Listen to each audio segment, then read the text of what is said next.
அனைவருக்கும் வணக்கம். வருகிற 12/7/2024 அன்று நம்ம தங்கத்துக்கு 2ஆம் ஆண்டு நினைவு அஞ்சலி. என் புள்ள நல்லபடியாக படிக்க வச்சு பட்டம் வாங்கி ஒரு நல்ல இடத்துல கல்யாணம் பண்ணி கொடுக்கணும் அப்படின்னு ஆசைப்பட்டேன். இன்னைக்கு என்ன ஒவ்வொரு ஆண்டும் போஸ்டர் ஓட்ட ஒடிச்சிட்டான் அந்த கொலகார நாய்வோ.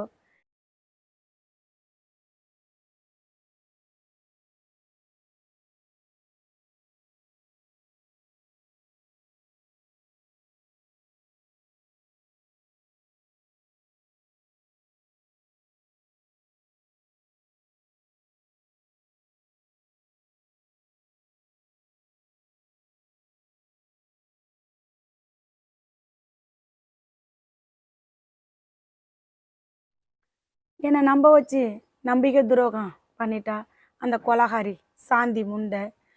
உன் பிள்ளைய என் பிள்ளை மாதிரி பார்த்துக்கிறேன், என் பள்ளிக்கூடத்தில் கொண்டாந்து சேருங்க சேருங்க அண்ணா.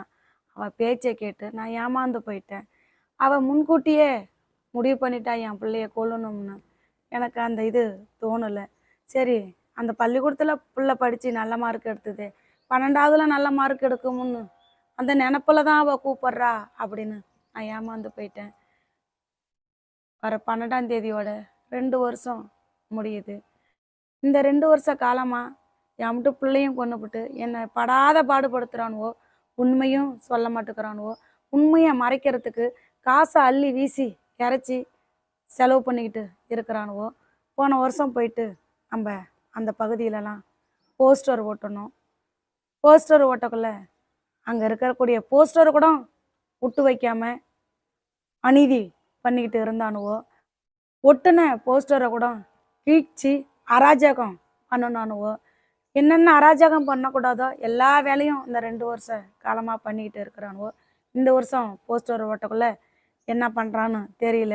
போஸ்டர் ஓட்டுறதுல இவனுக்கு என்னங்க வந்திருக்கு? பிள்ளைக்கு முதலாண்டு நினைவஞ்சலி, 2ஆவது ஆண்டுன்னு ஓட்டுறோம். இதில் இவனுக்கு என்ன வந்திருக்கு? இவன் மேலே தான் தப்பு இல்லைங்கிறான்ல. அப்போ நாதேரி கையை வச்சுக்கிட்டு சும்மா இருக்க வேண்டியதானே? அப்புறம் ஏன் போய் போஸ்டரை கீக்கணும்? நீங்களே சொல்லுங்கள். கல்யாண பத்திரிக்கை கொடுக்க வேண்டிய நாங்கள் போஸ்டர் ஓட்டுறோம்.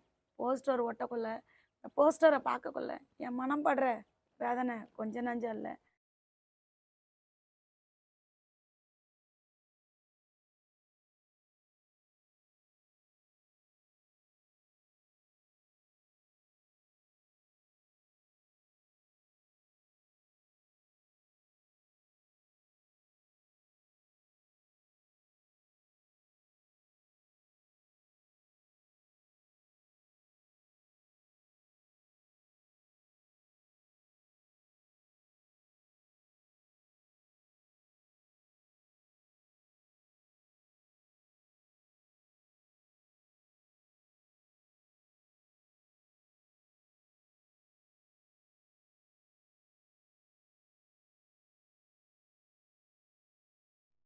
எத்தனையோ பேர் 1ஆம் ஆண்டு வந்தாங்க, பாப்பாவுக்கு அஞ்சலி செலுத்தினாங்க. இந்த ஆண்டும் அனைவரும் வாங்க, பாப்பாவுக்கு நினைவஞ்சலி செலுத்துறதுக்கு வாங்க. அனைவரும் மனசார பிள்ளைக்கு நல்ல நீதி கிடைக்கணும். அந்த கொலகார பரதேசிகளுக்கு தக்க தண்டனை கிடைக்கணும். சட்டம் தண்டிக்கலைனாலும் இயற்கையாவது அந்த படுபாவிகளை தண்டிக்கணும் அப்படின்னு நம்ம அனைவரும் மனசார வேண்டுவோங்க. நாட்டில் நல்லது பண்ணுறவங்க, நல்லது செய்கிறவங்களுக்கு தாங்க கெடுதல் நடந்துக்கிட்டு இருக்கு. ஆனால் இந்த மாதிரி கொலகார நாய்களும் கொலைக்கு துணைப்போன நாய்களும் இந்த மண்ணில் வாழ்ந்துக்கிட்டு இருக்கு. அதை நினைக்கக்குள்ள தான் மனசு ரொம்ப கொந்தளிச்சு போகுது.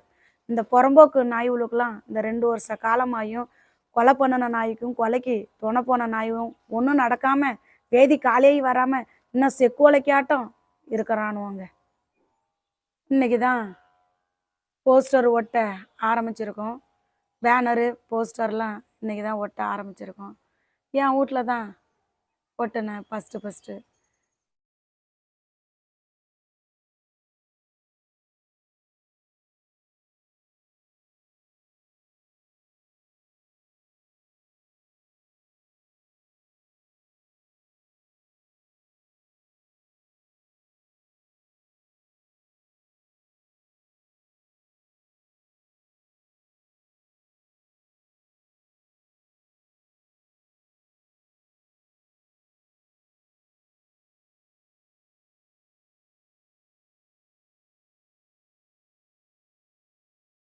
என் மட்டும் பிள்ளைய படிக்க வச்சு மனகோலத்தில் பார்க்கணுன்னு ஆசைப்பட்டேன். இப்படி என்னை மணிமண்டபம் கட்ட வச்சுட்டானுவோ. நாட்கள் ஓடுது. 2 ஆண்டு காலம் வந்துருச்சு. ஆனால் இந்த 2 ஆண்டு காலத்தில் உண்மை வெளிவராமல் ஸ்ரீமதி கூடயே புதஞ்சு கிடக்குதுங்க. பாப்பாவான விதைச்சிருக்கோம். உலகம் ஃபுல்லாக எல்லாரோடைய மனசுலையும் பதிஞ்சிட்டா. ஆனால் உண்மை மட்டும் அப்படியே புதஞ்சு கிடக்குதுங்க. என்னைக்கு அது வெளியே வரும் அப்படின்னு தெரியாமல் இருந்துக்கிட்டு இருக்குங்க. கண்டிப்பாக ஒரு நாள் இல்லை ஒரு நாள் மனம் மாறி உண்மை தெரிஞ்சவங்க வெளியே வந்து சொல்லுவாங்க அப்படிங்கிற நம்பிக்கை எனக்கு இருந்துக்கிட்டு இருக்குங்க. இந்த 2 ஆண்டு காலமாக பார்த்தீங்கன்னா எங்களுக்கு யாரோட சப்போர்ட்டும் இல்லை. உண்மையான வக்கீலும் பொதுமக்கள் உங்களுடைய ஆதரவுலையும் தான் பாப்பா வழக்கு போய்கிட்டு இருக்கு. ஸ்ரீமதியை வந்து எல்லாருமே அவங்கவுங்க வீட்டு குழந்தையா தத்து எடுத்துக்கிட்டீங்க. நம்ம வீட்டு குழந்தைக்கு 2வது வருஷம் நினைவு நாள். அனைவரும் வந்து ஸ்ரீமதிக்கு நாங்கள் இருக்கிறோம் அப்படின்னு சொல்லிட்டு நினைவஞ்சலி செலுத்திட்டு போகுமாறு கேட்டுக்கொள்ளுறோம்.